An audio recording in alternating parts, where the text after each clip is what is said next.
দেখতে দেখতে আবার একটা বছর চলে গেল। স্বাগত জানাবো 2025কে। সেই সঙ্গে জেনে নেব নতুন বছর প্রত্যেকটি রাশি বা লগ্নের মানুষদের কেমন যেতে পারে। নমস্কার, আমি রাজীব চক্রবর্তী। আপনারা দেখছেন আপনাদের চ্যানেল অ্যাস্ট্রো রাজীব। আজকে যে রাশি এবং লগ্নটি নিয়ে আলোচনা করব সেটি হচ্ছে কুম্ভ।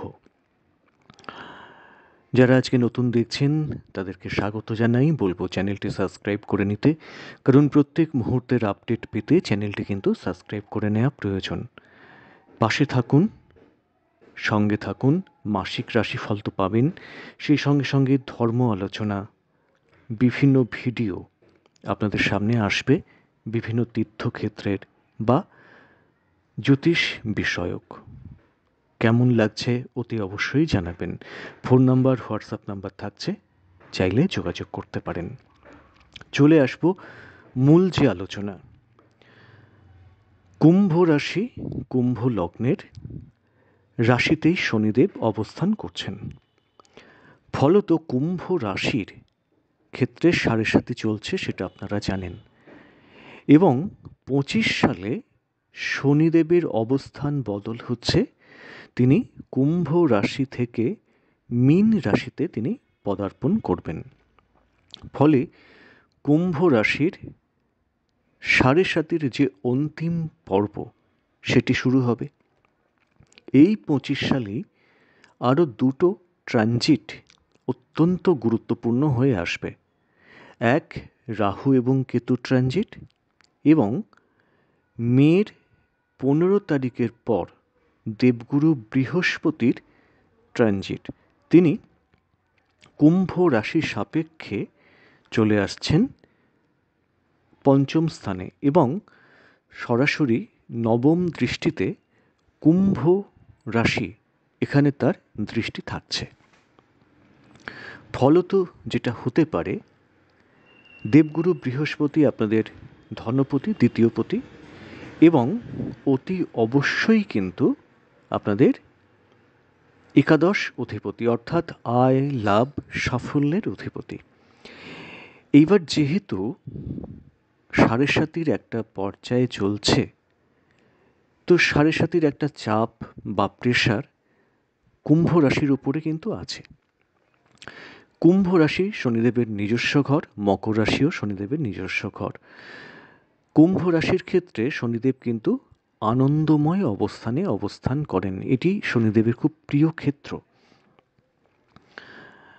সেই ক্ষেত্র থেকে তিনি চলে আসছেন ধনক্ষেত্রে, আপনাদের দ্বিতীয় ক্ষেত্রে। প্রথমেই যেটা বলবো, 7.5 সবসময় যে খারাপ প্রভাব দেয় এমনটি কিন্তু নয়। অনেকেই এই সময় অত্যন্ত শুভ ফলও কিন্তু পাচ্ছেন, কিন্তু সেটা নির্ভর করে ব্যক্তিগত জন্মছকে শনিদেব কোথায় অবস্থান করছেন তার উপর।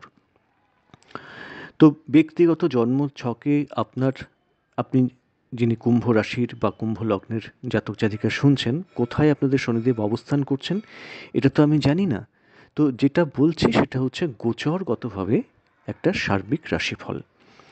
তো একটু বিচার বিশ্লেষণ করে দেখে নেওয়ার প্রয়োজন আছে প্রত্যেকেরই, যে শনিদেবের এই যে দ্বিতীয় অবস্থান আপনাদের ক্ষেত্রে ঠিক কেমন ফল দিতে পারেন। এবার চলে আসবো স্বাস্থ্যক্ষেত্র নিয়ে আলোচনায়।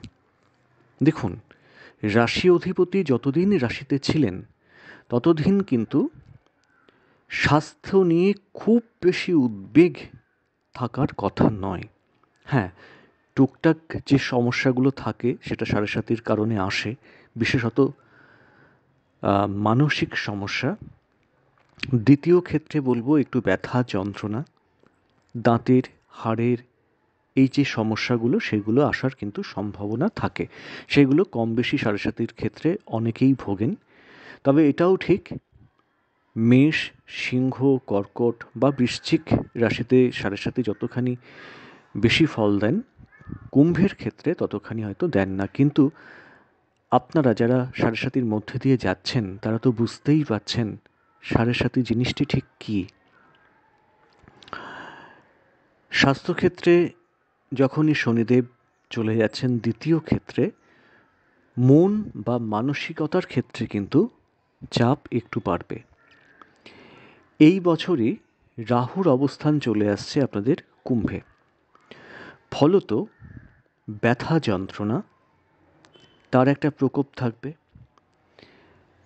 এবং কর্কট রাশি থেকে মঙ্গলের দৃষ্টি থাকছে বছরের শুরুতেই শনিদেবের উপরে, অর্থাৎ রাশি এবং লগ্নের উপরে, এবং সেই মঙ্গলের উপরে রাহুর দৃষ্টি। ফলত বছরের প্রথম দিকে অতি অবশ্যই চোট, আঘাত, দুর্ঘটনা বা রক্তপাত থেকে আপনাদের সতর্ক থাকতে হবে। শরীর স্বাস্থ্যর খারাপ বা অসুস্থতা একটা জিনিস, কিন্তু দুর্ঘটনা বা অ্যাক্সিডেন্ট এটা কিন্তু আরেকটা জিনিস। এই দিকে একটু নজর রাখার প্রয়োজন আছে। যাদের ব্যক্তিগত জন্মছকে অ্যাক্সিডেন্ট হওয়ার যোগটা অতি প্রবল, তাদের ক্ষেত্রেই কিন্তু এই অ্যাক্সিডেন্ট বা দুর্ঘটনা ঘটার সম্ভাবনা থাকছে। অন্যথায় প্রত্যেক কুম্ভ রাশির ক্ষেত্রেই অ্যাক্সিডেন্ট হওয়ার সম্ভাবনা না, সেটা ডেফিনেটলি থাকছে না। তো সেক্ষেত্রে জন্মছকটা কিন্তু অতি অবশ্যই বিচার্য। তা সত্ত্বেও আপনারা একটু সতর্ক থাকবেন। সিঁড়ি দিয়ে ওঠার সময় কোনো দাহ্য বস্তু বা গরম কিছু থেকে বা কারেন্ট থেকে, কোনো রকম তীক্ষ্ণ জিনিস বা অস্ত্র থেকে একটু সাবধান থাকবেন। পথে অতি অবশ্যই একটু সাবধানে চলাফেরা করবেন। বাইক বা গাড়ি এগুলো কিন্তু খুব দ্রুত চালানোর একটা প্রবণতা আসবে, সেটাকে নিয়ন্ত্রণ করুন। তাহলে দেখবেন অনেক দুর্ঘটনা থেকে আপনারা এড়িয়ে যাচ্ছেন বা বেঁচে যাচ্ছেন। এরপর যেটা বলার সেটা হচ্ছে বাবা বা মা, গুরুস্থানীয় যারা, তাদের শরীর স্বাস্থ্য কেমন থাকবে। দেখুন, দেবগুরু বৃহস্পতি যখন পঞ্চমে অবস্থান করছেন, অর্থাৎ মে মাসের 15 তারিখের পর থেকে, তখন তার একটি দৃষ্টি আপনাদের ভাগ্যস্থানে কিন্তু পড়বে।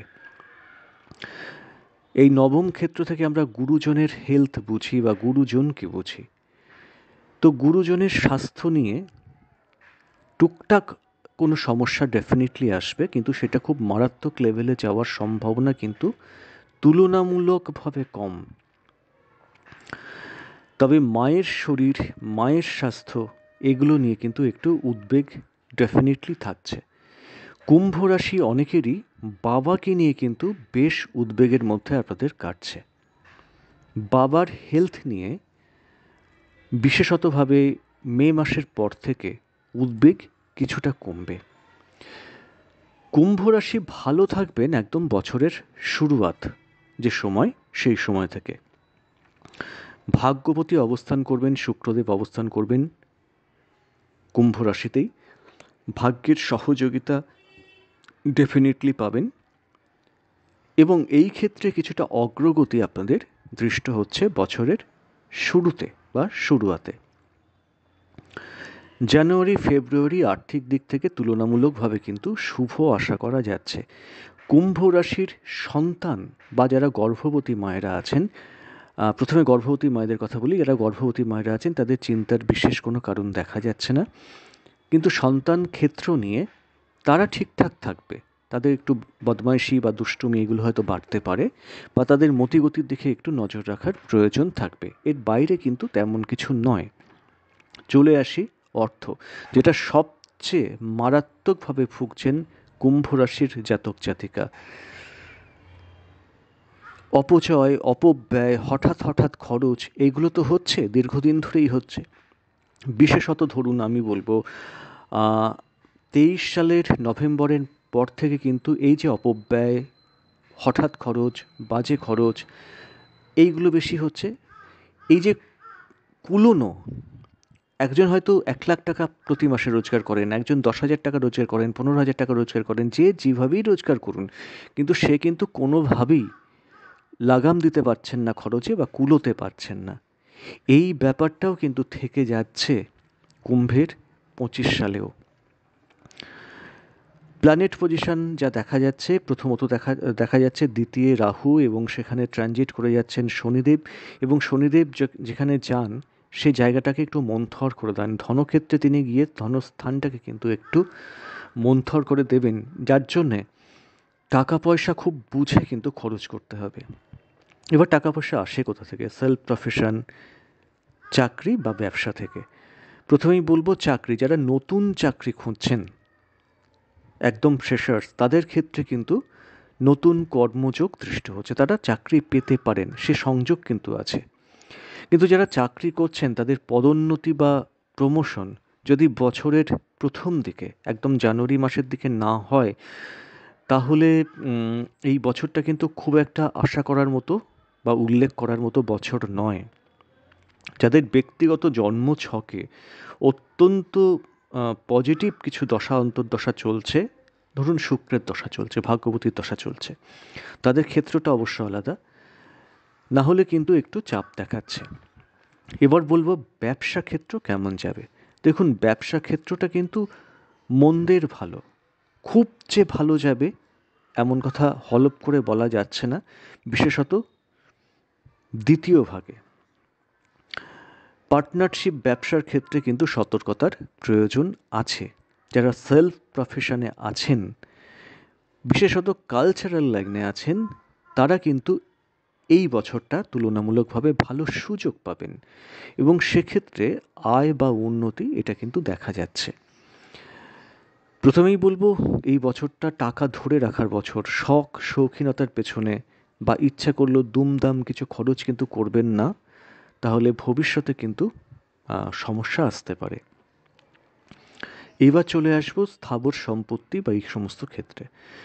দেখুন, এই বছর একটু স্থাবর সম্পত্তি কেনা বা ফ্ল্যাট কেনা, এ সমস্ত ইচ্ছা আপনাদের মনের মধ্যে কিন্তু জাগতে পারে।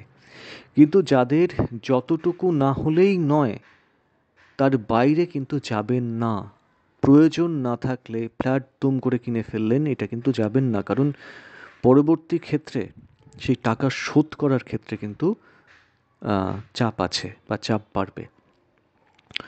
মাথাটা ঠান্ডা রাখার প্রয়োজন থাকবে, বিশেষত সেকেন্ড পার্টে। কোন সময়? মে মাসের পর থেকে মাথাটা একটু ঠান্ডা রাখার কিন্তু প্রয়োজন থাকবে। মানুষের সঙ্গে সুব্যবহার রাখার চেষ্টা করুন। চাকরির ক্ষেত্রে কলিগ বা বস, এদের যে পূর্ণ সমর্থন পাবেন এটা নয়, কাজের পরিবেশটা কিন্তু খুব একটা মধুর থাকছে না।